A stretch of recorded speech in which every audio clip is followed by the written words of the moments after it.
This week on the No More Late Fees podcast, we are joined again by our good friend Nick. Welcome back. Hello, everybody. It's good to be back. It's good to be back. We figured if we were going to revisit Clerks this week, we're kind of scooching across the line because our usual is 95 to 2005, and this one's outside the realm. And we've made some contingencies before for birthday movies, but Clerks 3 is coming out, and we have all been clerks at one point. So we had to bring our number one clerk to do this movie. We have. Nice. What you been up to? I saw you went to a concert the other day. Oh, fuck. I'm not doing this. It is in our time frame, Danielle. We're talking about it. Yeah, I'm going to eat my Oreo. Okay, good. Yes. My wife and I saw Hanson at the Fillmore in San Francisco on Tuesday night. We went out on a school night to see Hanson, and it was great. And Jackie, you're seeing them on this tour, is that right? I am. I see them September 13th, so in a couple weeks. It was a great show. Their new album is not worth listening to, but the band still sounds really good. And it was a great show. It was a good time. 2 enthusiastic thumbs up for Hanson. Yay. Live See, Danielle? in 2022. He just gave me such Clueless vibes when he did that. Oh, Travis. Yeah. Very good. It's a darn shame they didn't come down here. I mean, of course I would have gone to see them. I see them so many times. Danielle has skirted Hanson with me for 25 years. She has never gone. So and our friendship has survived. I just want to put that out there. It has thrived. I am actually a late Hanson convert. I married a diehard Hanson fan, and Hanson actually came to my college to play a free show in 2009. And I had every intention of going and just laughing about the whole thing. Just being like, Hanson. And then they started playing The Great Divide. And I was like, you stop it right now. Like, this is good. Like, this song is, stop it. And I was like, okay, they're pretty good. If you can get past definitely their first album, their second album was still pretty poppy, but like if you get into kind of third and beyond, like they've got some bangers, man. Really do. They really do. And Danielle, don't be playing that stuff because they're going to be in Epcot on Halloween. So you could drive the 3 hours and go see them with me because I will be there.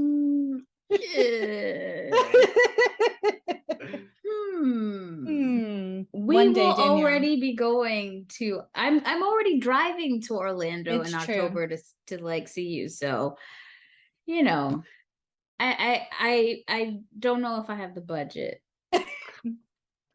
next year. No, I'm not gonna make any promises. You know what? I'm not even gonna make any excuses, Jackie. I love that you love Hanson. I love that you find comfort in them. And one of the best things about our friendship is that we can appreciate the things that each other love, support. I'll buy you tickets. You let me know. My credit card will swipe right away. But I don't think I need it. I don't think I do. But this is not about me and Hanson. It's about Nick. Yes. What I love about this movie, and we'll get into it, is just that you know that Kevin has obviously pulled some of these customers from his experience of working at the Quick Mart. And I mean, we can definitely relate to that. We're not going to play a game today because we have been waiting for a long time for Nick to share the story that he teased on the last episode he was on. And if you haven't listened to our Monsters Inc. episode and our wonderful trailer with Nick, you should go back, pause. There's a lot of heartbreak on Nick's part. It is. And a lot of bad takes from Danielle. Now, y'all know you keep coming back. I don't think I have any bad takes. Just saying. But you have to tell us, because Nick did not work at Blockbuster like Jackie and I. He actually worked at Hollywood Video, and he was arrested, y'all. And he's going to tell us about it. Yeah, yeah, and it's really funny because like in thinking about I'll get to the story, but like in thinking about Clerks, I was thinking about like when I first watched Clerks, and Clerks was very, very important to my friend group at the time. But like I was always like the good guy in my friend group. They were getting into some shenanigans, and I was like the good one, and I was the first one out of all my friends to get arrested, and it happened at Hollywood Video. um, so to kind of like set the stage for the story, it's gonna be an epic tale, but I'll try and make it quick. So I'm sure like you, like I worked at Hollywood Video from like 2001 to like 2005. And in that time, like we had a really like core group of people in those years. Like the team had stayed together for years. And like in a retail environment, like being in the same spot, like 8 or 10 people working together in the same spot for that many years is like not common. But we had a really, really tight knit group. We had a really good crew. But that was like around like 2005 was like the beginning of the end of video rental stores, right? Hollywood Video had been bought out by another company. And eventually, like the trickle down was that, like, instead of just the team being like this happy go lucky, just like no videos and talk shop with customers, we had to like make money. Like they actually started like measuring our performance by revenue. And what they were doing was they were tracking bundle sales, which is, I don't know if Blockbuster had like a similar thing, but it was like if you rent 2 movies, a candy, a popcorn, and a soda or something like that, you get the whole package for a discount. They would track how many of these bundles you could sell. But our team that had been together for so long, we've never done this before, and we just kind of weren't about it. But eventually, like management starts coming down on us, like, you know, hey, you got to get your bundle numbers up, get your bundle numbers up, get your bundle numbers up. And I was the assistant manager at the time, and they're like doing all these like high pressure stuff to like get everybody to sell bundles. And we're like, come on, like get off our back, all right?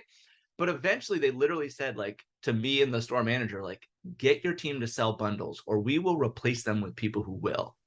And so like, okay, all right, it's getting serious. Bundles are serious business. We started calling around the other stores, like, help us out. Like, how you doing this? The other store managers were like, this is how you do it.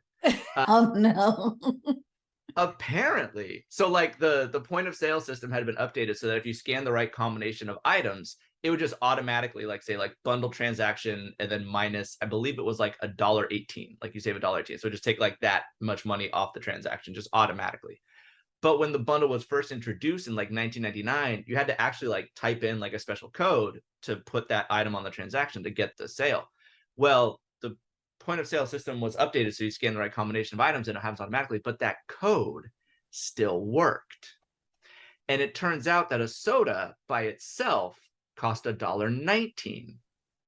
So buddy comes into the store like, hey man, you thirsty? Grab a Mountain Dew. Boop. Type in the special code. Your soda costs a penny. The transaction thinks I sold a bundle. To my district manager who's just looking at spreadsheets, I sold a bundle. My homie just got a soda for a penny. Everybody wins. So we're like, tight, right? So just do this like 10, 15 times a day, and we look really good. Like we're racking up bundle numbers like crazy. Like this is fantastic. Were you not thinking about the math, Nick?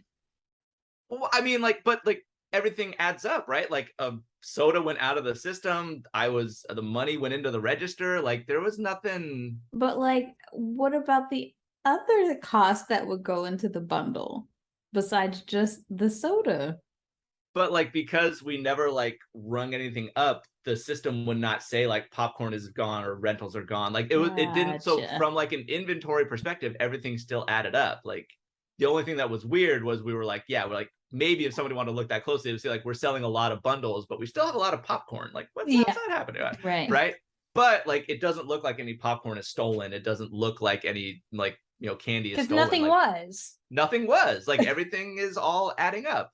And like tight. And we were good with this 3 months doing this. Meanwhile, some other person who will not be named because he actually, anyways, no.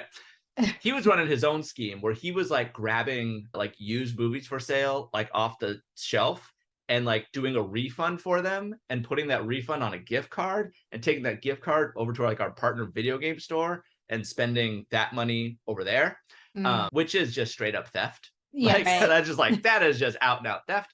So loss prevention comes in to investigate him. And they start going through receipts. They start going through transactions. They start going through security cameras. And they're like, the hell are all these bundle transactions for a penny? Oh no. And we're like, oh no.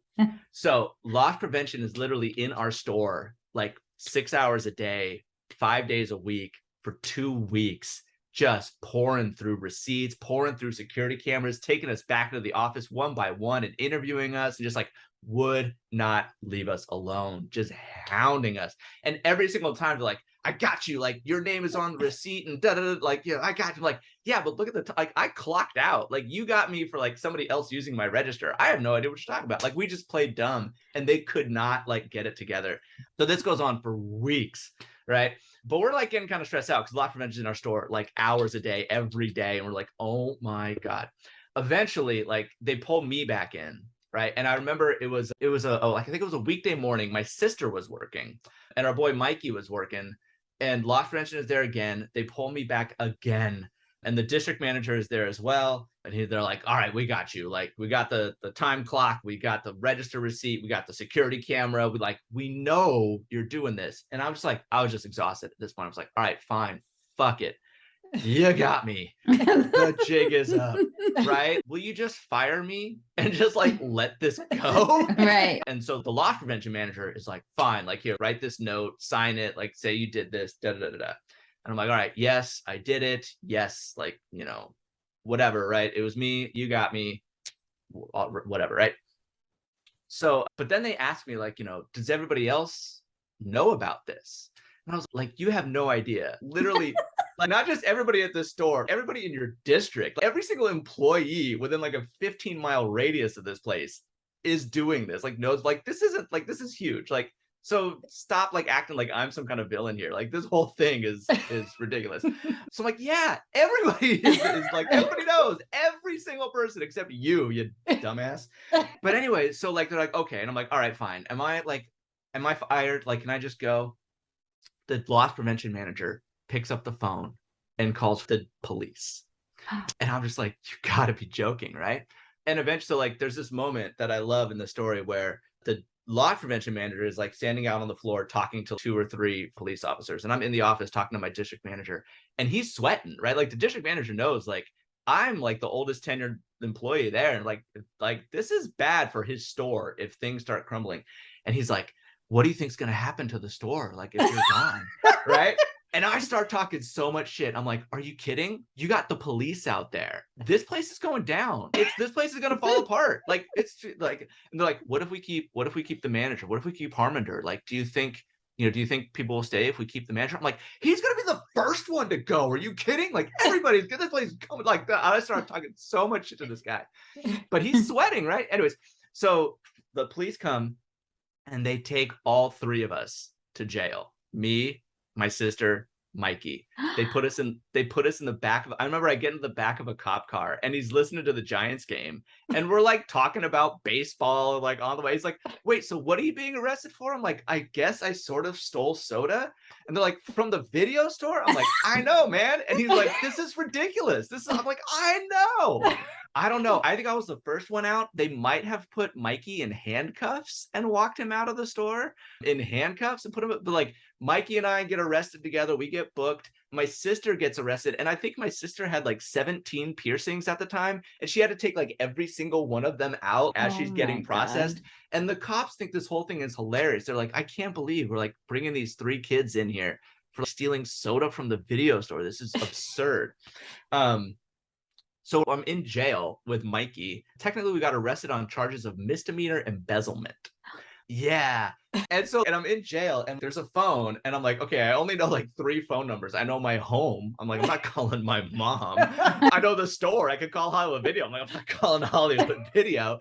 And I have like my manager's phone number. So I call Harmander, my manager. I'm like, Harmander, you're not going to believe where I am right now. And he's like, don't worry, Nikki, I'm going to take care of it. Right. And he goes in and of course, like strangers are running his store and the district manager's there. And he's like, oh my God, what's going on? Right. He plays dumb. They take him back. They run the whole thing down and they give him a write-up and they're like, you know, what is like a performance improvement plan, a PIP kind of thing. They're like, okay, we're going to give you this write-up. We're going to set up this plan. And like, you know, we don't think you had anything to do with this. Like, oh, I bullshit, right? Like, we don't think you had anything to do with this. So we're going to just give you this write-up. And we want you to stay, and but we'll fix this up. And Harmony just says, like, you took 3 of my best people, my friends, to jail over this, and you want me to stay? It's like, fuck you. And he like threw down his badge and his keys and he walked out. And every single employee at that store quit that very same day. Oh, All of them, top to bottom. I remember my parents actually came to pick all 3 of us up from jail, and my mom is like giving Mikey cigarettes and stuff, and my mom's like hella mad at Hollywood Video, and my I can dad's like, imagine the my mom rage.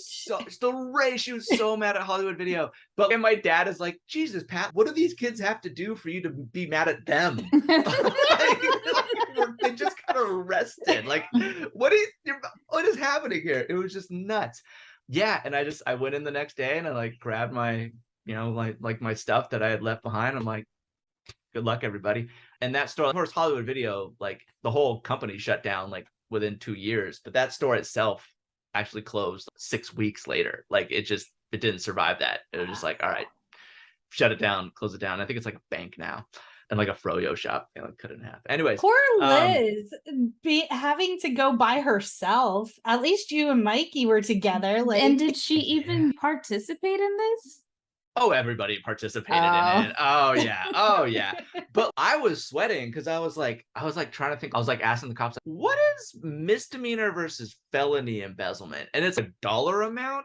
And I'm trying to think. I'm like, okay, like maybe 7 times, and maybe like 50 times a week. You're times like mathing. 6 weeks. I'm like doing the math. I'm like, now you're mathing. Shit. Now I'm mathing. I'm like, I may have technically embezzled $1,000 worth of soda from Hollywood Video. Yeah, it was like this great, but I don't know exactly whether it was. I don't know if it's one of those crimes that like has to be like charges have to be pressed, or if it's something like some like county district attorney. But the charges ended up being dropped, and nothing ended up coming up. But actually, speaking of poor Liz, like I think she was in her like teaching credential program. Like she was like 1 year away from being an elementary school teacher. And she was sweating, like if she has to start disclosing that she has like a criminal record because she's embezzling soda from Hollywood Video, like that could really hurt her. But it ended up being a whole nothing. Like it was nothing, and everybody is better off for it. But yeah, that's the story about how my tenure at Hollywood Video ended, being arrested for misdemeanor embezzlement. Do you regret folding and saying, yes, I did it, and not just deny all the way through? I don't think so. I don't think I do.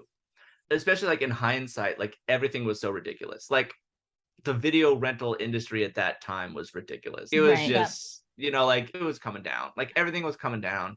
And honestly, I feel like because things were doing so poorly, that's why they even had the loss prevention guy even care. Like I feel like there's so much theft going on way before that they are just like whatever. But because they were so penny pinching, that's when shit hit the fan. Probably. Yeah. Sodas. Yeah.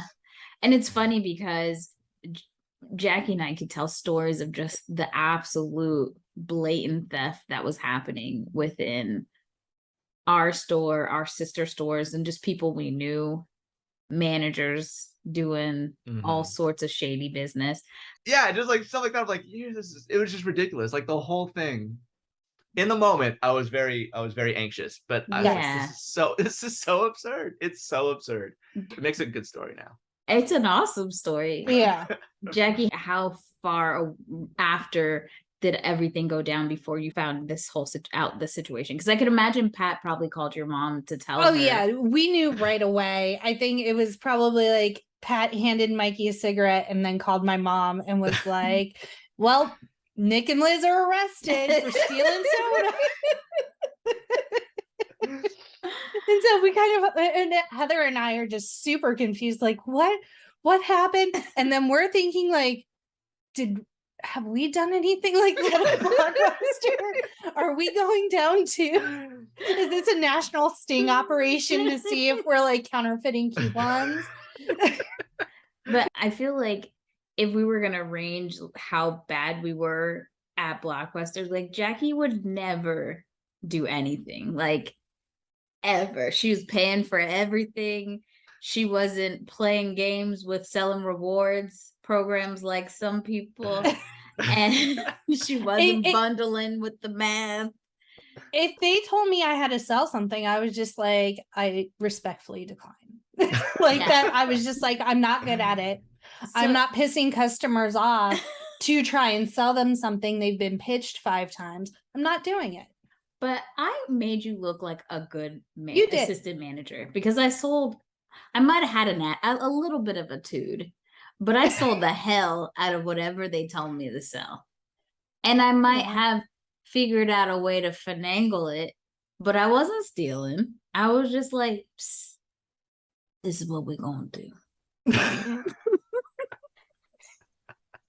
You're going to go back, go get something else, get a little bit of candy. We're going to work this out. I'm going to help you. My mom had like huge beef with Blockbuster. She didn't return things on time, so she had like shit ton of late fees.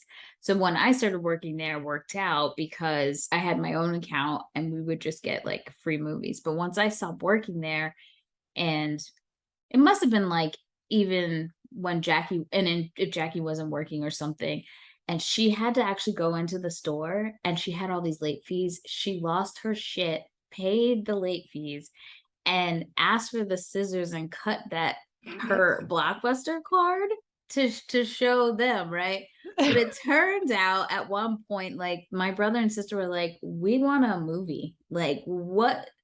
She had to reopen that shit. I need another card. She like made a whole thing about cutting the card and like, and she had to go get another one. I can just imagine like she's like driving to like the next town over where like, nope, nobody at that Blockbuster knows me. I gotta. And that's what people didn't realize is all of the late fees are independent of one another. And so if you owe this store, just go to another store. Yeah. They don't know because none of the systems were linked. After a while, it would flag it, but it had to be like 9 months or a year of non-payment. So you could go a while just Blockbuster hopping and not paying your late fees. Well, excellent story, Nick. Yes. Top notch. So we've added a new section to this season, which is employee picks, where we ask you to give 3 of your recommendations from 1995 to 2005. Not to put you on the spot or anything. Super on the spot. Okay. I was not prepared. Okay, but I think I have like 2 just like right because they're 2 of some of my all-time favorite movies, and I think they still hold up better than Clerks. I'm still. Can I guess one of them? We'll get it. Yes, please. Swingers.